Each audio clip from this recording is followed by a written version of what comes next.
Number 1. It was raining late in the evening of March 3, 1956, when brothers Billy Howard and Robert Earl Dye and their older cousin, Dan Brasher, left a relative's house in the rural backwoods of northern Jefferson County. They drove off in Billy's 1947 green Ford for a party in Robinwood, just outside Morris, then disappeared into the Alabama night. Theories regarding the disappearance abound, from the men being murdered at the party to an execution-style shooting in a Blount County cave. A few strands of human hair fished out of an abandoned coal shaft led to speculation the men had been dumped there. The one constant in every theory was that moonshine played a pivotal role. The rugged hills and ravines that defined the border of Jefferson and Blount counties provided natural protection for numerous illegal distilling outfits. The moonshine business was not just a way of life in these foothills of Appalachia, it was the means of survival for a large number of local families. And it was verboten to pilfer anyone's product, and that is allegedly where the cousins made their fatal mistake. They were suspected of stealing liquor from at least one of the local bootleggers. When the brothers and cousin did not return home the day after the Robinwood party, there was little concern, even among their families. The three were known to be heavy drinkers and had been inebriated that last night. Relatives assumed they were sleeping off their hangovers in a cell somewhere. But when there was no word from any of them for several days, their cousin Curtis Brasher and his father checked the jails between Morris and Decatur to no avail. At that point, the family filed a missing persons report with the Jefferson County Sheriff's Department. Investigators' initial efforts were stymied by the wall of silence they encountered from the close-knit community, where residents viewed outsiders with suspicion. There were reports of gunshots being heard the night of the disappearance, and a neighbor of the Robinwood house, where the three were last seen, told of men carrying containers of water from his outdoor faucet into the neighboring house in the early morning hours of March 4. One of the most bizarre allegations was that a Blount County man had seen a bulldozer being used to bury a car in a construction site where US Highway 79 was being built. No evidence confirmed any of the stories, and the official investigation soon slowed to a halt. Frustrated by the lack of interest from county officials, Curtis Brasher began a letter-writing campaign to involve state officials. He also began his own investigation, which he pursued until his death in the 1980s. Brasher's effort resulted in Sheriff Holt McDowell assigning a deputy, Tom Ellison, to the case. About the time that Ellison was given the case, the Alabama Department of Public Safety began drilling in US 79, looking for any trace of Billy's 1947 Ford or the bodies. Again, nothing panned out, but the myth that the three were buried in the Ford somewhere under the highway took hold of the public's imagination and has never let go. Despite Brasher's best attempts to keep interest in the case alive, he even corresponded with the Federal Bureau of Investigation's J. Edgar Hoover. The disappearance of the three men took a back seat to other cases during the 1960s. Then in 1972 Jefferson County got a new commissioner, Tom Gluer, and the case once again became front-page news. Gluer believed the missing car was still buried underneath the concrete of US 79, so he ordered county workers to start drilling. 3 years later, Gluer asked the US Navy for the use of their metal detectors to scrutinize the other side of the highway. When the sensitive detectors indicated large pieces of metal were below the site, the county commissioner ordered another dig. Both efforts came up empty. One of the most bizarre allegations was that a Blount County man had seen a bulldozer being used to bury a car in a construction site where US Highway 79 was being built.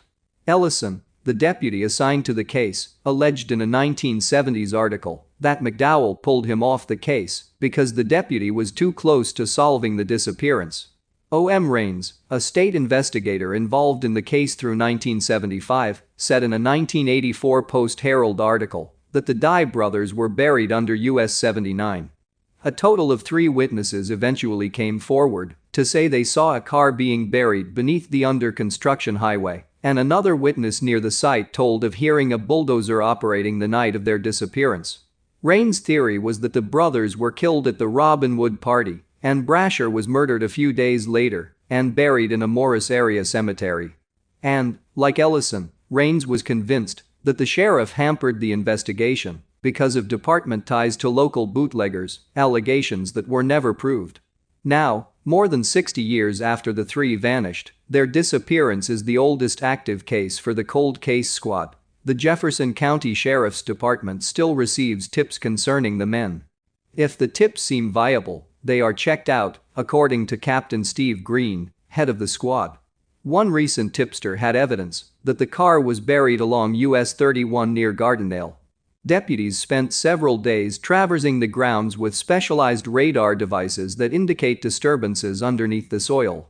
Again, no car and no bodies were discovered. In the early 1970s, the Birmingham News ran an article on the search for the missing men that had come to dominate Curtis Brasher's existence since the men's 1956 disappearance. Brasher quoted his steadfast prayer for Billy Howard, Robert Earl, and Dan. "Lord, please shed a little light on this thing, something that will help us find them boys. They've been pitched out there somewhere like animals, in a ditch, an old watery mine or someplace. All I'm asking is that we find them, so they can be given a decent burial." Anyone with information on the disappearance of Billy Howard Dye, Robert Earl Dye, or Dan Brasher should call Captain Steve Green of the Jefferson County Sheriff's Department at 205-325-5069. Number 2. On September 6, 1982, 8 people were killed on a fishing boat. The boat, the Investor, sailed from a small fishing village known as Craig in southeast Alaska. According to Johnny Dodd in People magazine, a man shot all 8 people with a .22 caliber pistol or rifle. After killing everyone, the killer allegedly steered the boat towards a bay outside of town. The killer was never caught. To this day, the Investor massacre remains a cold case. The man, who authorities said was a white man in his 20s with a pockmarked face, returned to the boat after docking it and set the craft of the boat on fire. He then vanished. The victims on the boat included boat captain Mark Colthurst, his pregnant wife, Irene Colthurst, their 2 children, and 4 deckhands who were 18 and 19. The case is Alaska's most vicious unsolved homicide, even today. According to author Leland Hale, Craig was a small fishing town in Alaska with about 100 fishing boats at the time. The population was only 600. Colthurst, in particular, had a very nice boat in the Investor that was worth $1 million, and he was often recognized as someone who was very talented at fishing. Colthurst wasn't actually from Craig, he was a 28-year-old man from Blaine, Washington. All of the deckhands were also from Blaine, Washington. This means Colthurst was not a regular in Craig and not very well acquainted with locals in the town. Regardless, Craig, Alaska has gained notoriety since 1982 for being the site of such a brutal crime. According to a true crime podcast, Unresolved, Colthurst had a reputation for being a diligent man who was an overnight success once he started fishing at 16. Colthurst frequently told others he wanted to retire before turning 50. Bobson also suggests Colthurst's quick success got to his head. His arrogant disposition would lead him to frequently get into fights. In 1 week, Colthurst caught $105,000 of fish in 1979. He was celebrating his 28th birthday at a waterfront restaurant, one of the only restaurants in the town. Witnesses said the family stayed at the restaurant until 9:30 p.m. and returned to their ship just after paying their bill. The family would last be seen alive just before 10 p.m. Once bystanders saw the boat on fire, they put it out, but were not able to save anyone inside. No one could have survived the fire anyway. Mara Bovson at the New York Daily News says the bystanders took 4 hours to put out the fires. They found 4 bodies, charred beyond recognition. Hale separates the scene into 2 crime scenes, one on the boat and one on the dock. Investigators also found Colthurst and his wife had been shot several times. There were bullet holes in the bodies. The remains of 3 crew members were found, but only the teeth, bones, and torso of those crew members. Bobson notes the authorities tried to identify the remains with dental records but were only successful in identifying a few of the crew members. The remains of the Colthurst's 4-year-old son were never found. Ultimately, the fire eliminated much of the evidence needed to make a case. Investigators had very little to piece together and almost no physical evidence. A coroner said the Colthursts died before the fire, there wasn't any carbon monoxide in their lungs, and the blood alcohol tests showed high levels for the adults. Investigators also said the fire was intentionally set. The primary suspect was a man named John Peel, who worked for the Colthursts before and had a fallout with the family. Peel was a 24-year-old from Bellingham, Washington, who was charged nearly 2 years after the murders. He had been charged by authorities from Ketchikan, Alaska for all 8 murders as the primary suspect.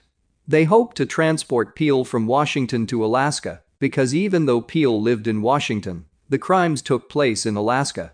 Peel was a man who worked for Colthurst on the Investor in the 1980 and 1981 fishing seasons. However, Peel and Colthurst had a fallout, and Peel found work for another boat. In 1982, Peel was working for another boat in Craig while the murders happened. One witness saw Peel and Colthurst interacting with each other at the restaurant before the whole crew was murdered. However, another witness said he wasn't the man on the skiff of the boat. Authorities charged him for the murders because they believed he had a strong personal animus against the Colthurst family for firing him. However, the evidence was circumstantial at best. While some phoned an anonymous tip line to investigate Peel, the reason suspicion escalated for investigators was because Peel failed a polygraph test. But there was still no physical evidence. The grand jury would file a criminal indictment against Peel and charge him with all 8 murders and first-degree arson. Peel was facing life in prison for the 8 murders, as well as 20 years in prison for the arson charge. Prosecutors obviously tried to argue Peel committed the crime. After all, he was in Craig and he did speak with the Colthursts right before they died. However, Peel seemed to be a very unusual suspect. He had no prior criminal record and was deemed by all accounts to have very good character. He just got married and had his first child a year before getting arrested, and even members of the Colthurst family described him to be a real pleasant guy. One friend said of Peel, "Why, he didn't even have the nerve to punch anyone. I'd believe the investor killer was my mother before I'd believe it was him." As for the grand jury indictment, a police transcription of a Peel interview suggested he had confessed. The transcription stated that Peel said, "I'm scared, man, I'm scared. I can't believe the things I did in there." In reality, however, Peel's lawyers said his actual words were, "I'm scared, man, I'm scared. I can't believe you all think I did that." The mayor of Craig, Alaska also said there were probably 150 guys in town that had the physical description of the man on the skiff. One witness said Peel bought gasoline hours before the fire, while another witness said they saw Peel on the skiff. Due to the lack of evidence, however, Peel would later be exonerated. The jury deliberated for 6 days after 6 months of testimony led to a hung jury and a mistrial. In January of 1988, Peel had a second trial, which was the state of Alaska's longest-running prosecution and its most expensive one. It spent $2 million on the initial investigation and then $700,000 on the retrial. Peel was acquitted again after 3 months of testimony and 4 days of deliberation. Peel filed a civil suit against the state of Alaska in 1990 for wrongful prosecution. Eventually, he settled for $900,000.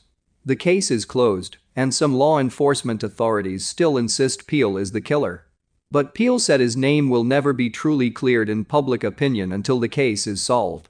"Somebody was responsible for this," Peel said.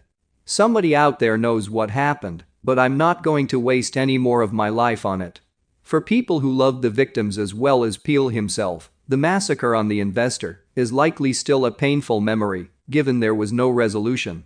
Survivors of victims of cold cases find no closure, and the real killers are also never held accountable.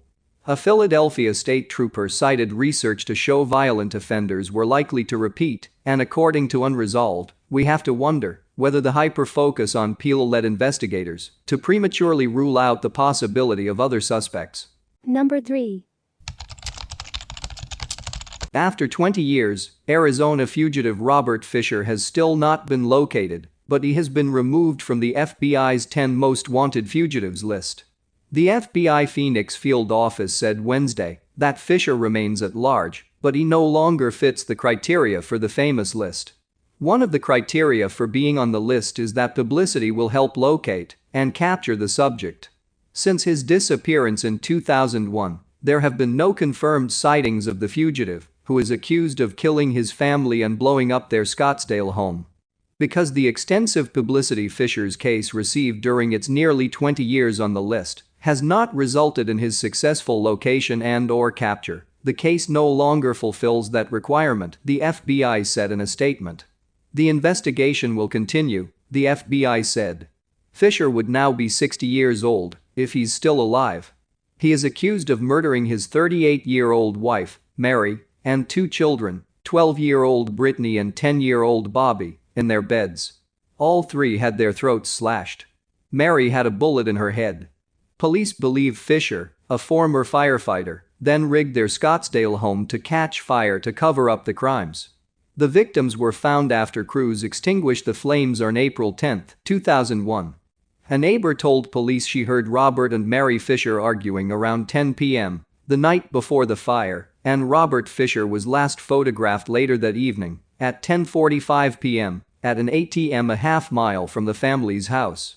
Police believe he may have been on his way out of town after killing his family, though it's possible he returned to commit the murders after visiting the ATM. Video from the bank shows the family's Toyota 4Runner in the background, and Fisher appears to be alone. He has been missing ever since. 10 days later, the vehicle he was driving was found abandoned in the forest east of Payson. Authorities found Fisher's dog, Blue, a 2-year-old Queensland Heeler mix, nearby. The FBI put Fisher on the 10 most wanted fugitives list on June 29, 2002. Inclusion on the list isn't scientific.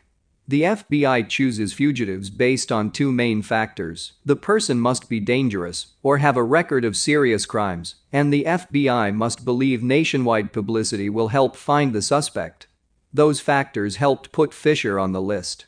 Scottsdale Police Detective John Heinzelman, the lead detective currently assigned to the case, told the Arizona Republic on Wednesday that the FBI has been debating whether to remove Fisher from the list and replacing him with someone else. He said the FBI informed him last week Fisher was going to be taken off the list soon. "I said, okay, that's fine by me. It doesn't really change anything I'm doing," Heinzelman said. He still receives 2 to 3 tips a week, or about 100 leads a year. Heinzelman said he had received another tip as recently as Wednesday morning, just moments before an Arizona Republic reporter called him, asking about Fisher's removal from the FBI list. "We're still looking for him, no different than before," he said. Thousands of tips about Fisher lookalikes have come in from nearly every state and around the world, including 2 high-profile sightings that were ultimately deemed false, one in Canada in 2004 and another in a Denver suburb in 2014. There are 3 main theories about what happened to Fisher. He is living somewhere under an assumed identity. He killed himself, and his body has not been found. He was on the run for weeks or years, but has since died, and his remains have not been found or identified. The Arizona Republic spent 3 months researching the Fisher case earlier this year for the 20th anniversary of the case, conducting interviews with friends and unearthing police reports and court records that shed new light on one of Arizona's most enduring mysteries. Many people have speculated that Fisher killed himself after the murders, and his body was simply never found. His friends say he threatened suicide once before, 3 years before the murders, while despondent over his marriage. A manhunt in the forest east of Payson was called off after a few days because of bad weather and lack of evidence. Earlier this year, the FBI investigators in charge of the case told the Republic that they are most interested in hearing from people who knew Fisher or how he vanished. Investigators hope that anyone with knowledge will come forward so that the relatives of Robert and Mary can have closure. "We don't know exactly what happened," said FBI Special Agent Taylor Hanna. "And I think their families, both Robert and Mary's, deserve that information at this time."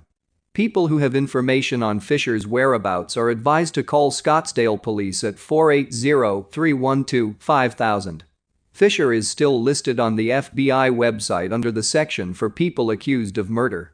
The FBI replaced Fisher on the 10 most wanted list with fugitive Yulin Adonai Archagakarias, who allegedly controlled criminal activity in Honduras for MS-13, an international crime gang.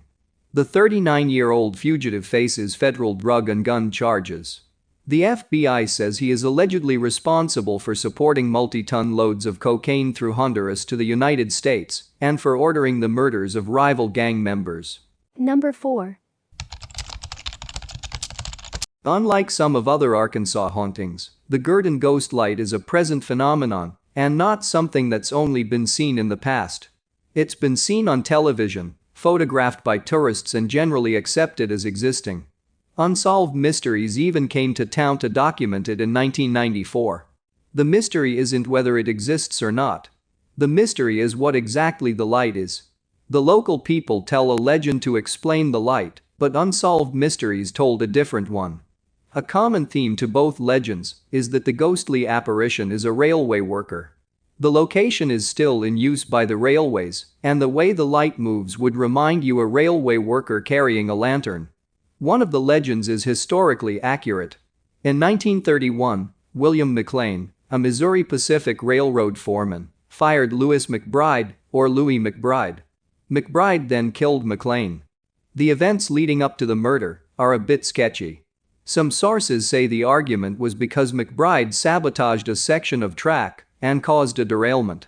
Others say McBride was asking for more hours and McLean wouldn't give them to him. An article from the Southern Standard, an Arkadelphia paper, in 1932 states McBride told the sheriff that he killed McLean because McLean accused him of being the reason that there was a train accident a few days prior. So, this is likely the true legend. Either way, McLean was beaten to death with a railroad spike maul. McBride was later sentenced to death by electrocution and executed on July 8, 1932. He's listed in the execution records as McBride, Louis. The Gurdon Light was actually first documented shortly after he was executed in the 1930s. It's theorized that the light is McLean, haunting the tracks and carrying the same lantern he would have carried for work. The theory the locals toss around is shorter on historical accuracy, but equally interesting. It says that a railroad worker was working outside of the town one night. He accidentally fell into the path of a train, and his head was severed from his body. They never found his head. Local people say the light is actually the light from his lantern as he walks the tracks searching for his missing head. It was fairly common for railway workers to be injured or even killed, so it is possible that one was decapitated. This light cannot be seen from the highway. You have to go to it. It's a 2.5-mile hike to the place where you can view the mysterious lantern. You will pass by 2 trestles before it is seen. The spot is marked by a slight incline in the tracks and then a long hill. The light is an eerie white-blue light which sometimes appears orangish. The light sways back and forth and moves around on the horizon. The light is frequently seen on the darkest nights and best seen when it is cloudy and overcast. Check out the Roadside America map before you go. Unsolved Mysteries didn't find out what the light really is, neither have any scientists that have checked out the area, but there are a few theories. One leading theory is that it is actually just highway lights reflecting through the trees. Historians, however, disagree. They say the light has been written about and spoken about since before the highway was even there. Scientists have tried to explain the light and concluded it can't be highway lights. In a 1980s Arkansas Gazette article, a former graduate student at Henderson State University researched the light and stated, "The nearest interstate to the tracks is about 4 miles away, and a large hill stands in between the tracks and the interstate. If the light was caused by passing headlights, it would have to be refracted up and over the hill to be visible on the other side." The article claimed Klingon attempted to gauge the length of time it would take a car to cross the horizon point at a 45-degree angle, the angle of the interstate to the tracks, at 55 miles an hour.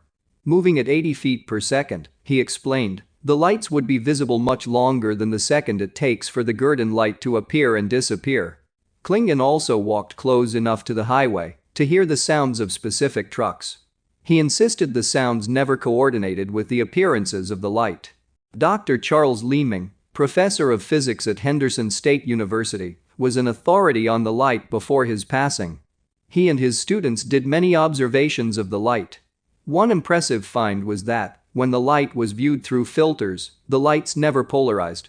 Any mirage light would polarize.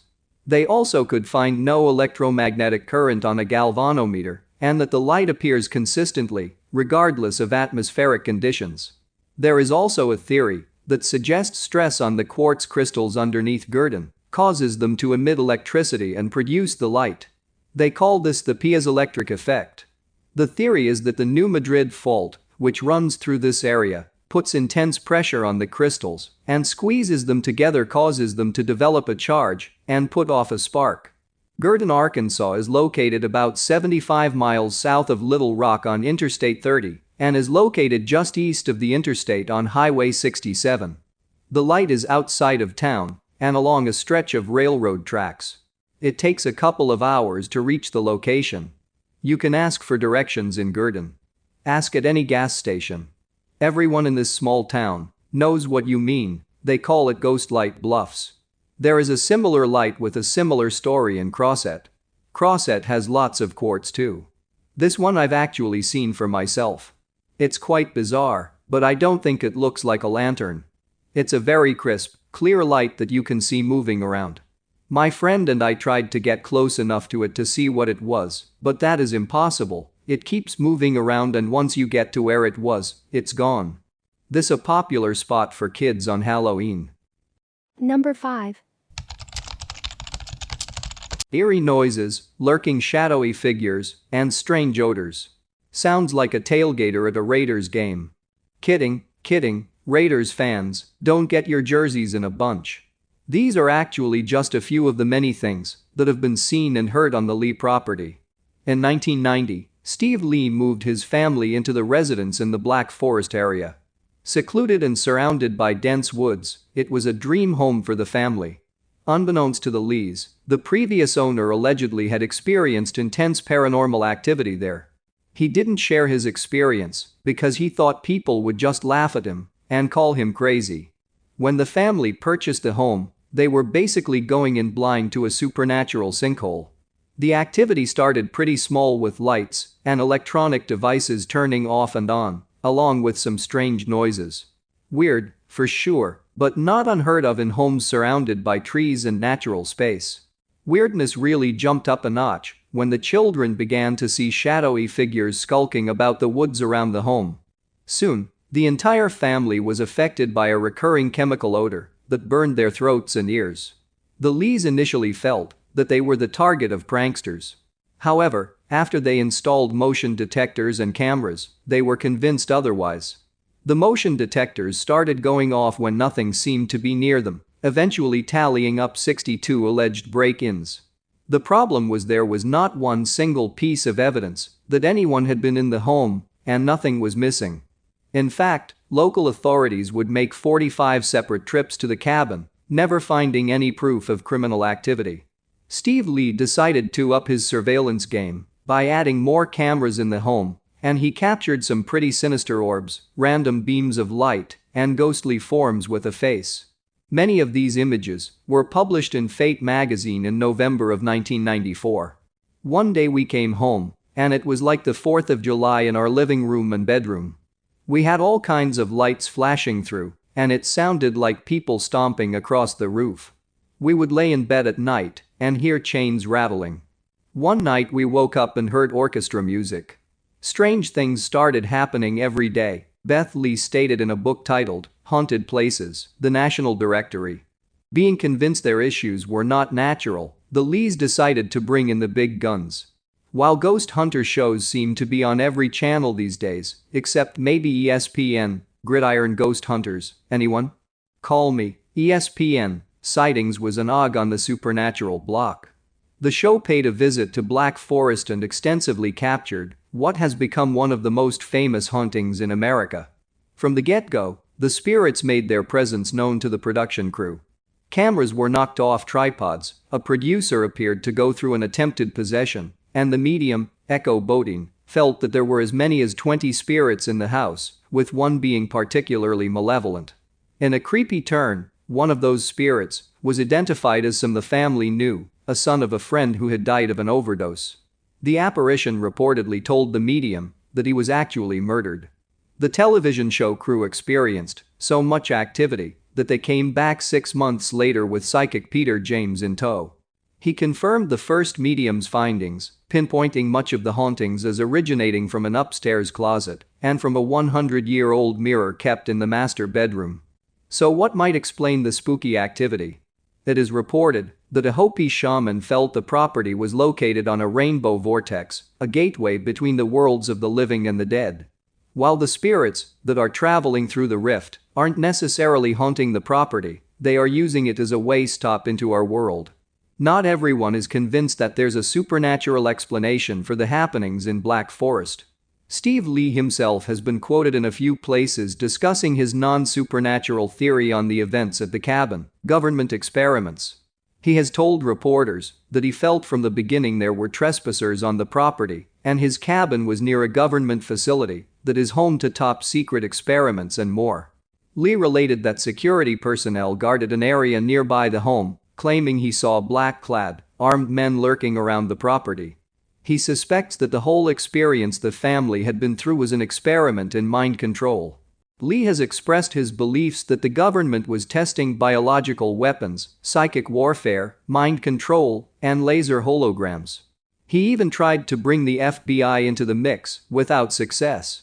I truly think the US government has a hand in this. I don't think any one individual could get away with this for this period of time without getting caught.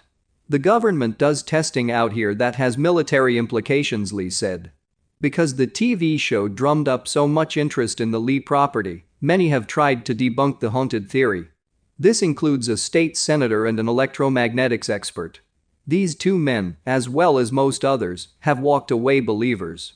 Interestingly, it was reported that the Lee family put the property up for sale in 2013, the same year as the Black Forest fire that decimated much of the area. However, it has also been reported that Steve Lee has chased people off the property as recently as 2016, which of course is his right as the homeowner, so let's give him privacy. Please don't seek out this house, so we may never know the truth about the bizarre events on Swan Road. Number 6. Robert Greenberg called it an ironic Halloween twist, the discovery of skeletal remains in the root system of an oak tree on the New Haven Green toppled Monday by Hurricane Sandy.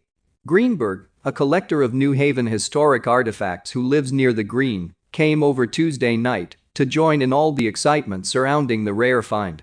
It was surreal, he said. You had the full moon and spotlights. It was Indiana Jones-like. There were a lot of people here. Greenberg Wednesday recalled that scene as he again stood on the green with a crowd of gawkers, watching three experts dig around the massive trunk, sifting through the dirt. The trio included Connecticut state archaeologist Nicholas Bellantoni, who said they were recovering coffin nails and body fragments that are being turned over to the office of the state's chief medical examiner for analysis. Greenberg, who has researched the history of the green, especially its use as a mass burial ground during colonial times, is convinced the investigators have found the remains of more than one individual. If they go down lower, they're going to start hitting lots of bodies, he said. When do you stop? But Bellantoni said they won't dig any lower than about 2 feet. He said there could be more than one body. I'm just shocked at the sight of the body fragments is so shallow, he added. The initial remains, a skull, spine and rib cage, were found in the base of the tree. The discovery was made Tuesday afternoon by Katie Carbo, one of the protesters of Occupy New Haven, an encampment on the green that began last October and continued until they were evicted in the spring. Greenberg said this was also ironic. When they were here, I warned them they were desecrating a cemetery. Greenberg believes the bodies with the tree were buried there during the late 1700s. In 1797 the Grove Street Cemetery was established, and the headstones and a few of the bodies were moved there. But up to 5,000 bodies are still beneath the green. The tree's root system brought the bones up, Greenberg said. As the tree fell over, any bodies underneath the roots came up with it.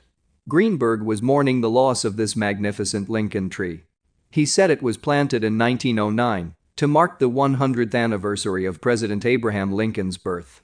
It's ironic, Greenberg said, that this tree falls and unearths skulls and skeletons 2 days before Halloween. All these crazy things came together. He said that before the body parts were found, he had been looking for Lincoln pennies that might have been buried with the tree. Watching the forensic experts digging around the trunk, Greenberg scoffed at the yellow crime scene tape that police had erected around the site. "This isn't a crime scene," he said. "It's history. I'm happy that this happened," he added, "because it got people into the mystery of the New Haven Green. So many things have happened on this green," he noted, "and the skeletons add to the mystery. It's almost like opening a box that you can never close. Almost like the unknown solder in Arlington." Greenberg was carrying a binder full of historic photos depicting the green's history. One of the shots from 1912 showed two small trees. Greenberg said one of them was the Lincoln tree. Greenberg speculated the forensic experts might determine the recovered bodies show traces of smallpox or yellow fever, two epidemics that raged through the region in the late 1700s. He said the many victims often were dragged out in the middle of the night, wrapped in a sheet and buried in unmarked graves. "We don't know who is there. They were just trying to get them into the ground." Bellantoni took a break to say the goal is to come up with demographic information such as the age, sex and perhaps cause of death. After the fragments are sent to the state medical examiner for further analysis, Bellantoni said, "We'll see that they're properly reburied." Working alongside him were Dr. Gary Aronson, a biological anthropologist with the Yale Department of Anthropology, and Daniel Forrest, staff archaeologist for the State Office of Historical Preservation. Aronson said he too will analyze the remains to try to identify their sex, age and cause of death. "I'm looking for disease indicators and indications of trauma." When he arrived at the scene Tuesday night, Aronson recalled, there were dozens of people hooting and hollering. Asked about the appropriateness of doing this work so close to Halloween, Aronson said, "I work with skeletons and bodies all the time. For me, every day is Halloween."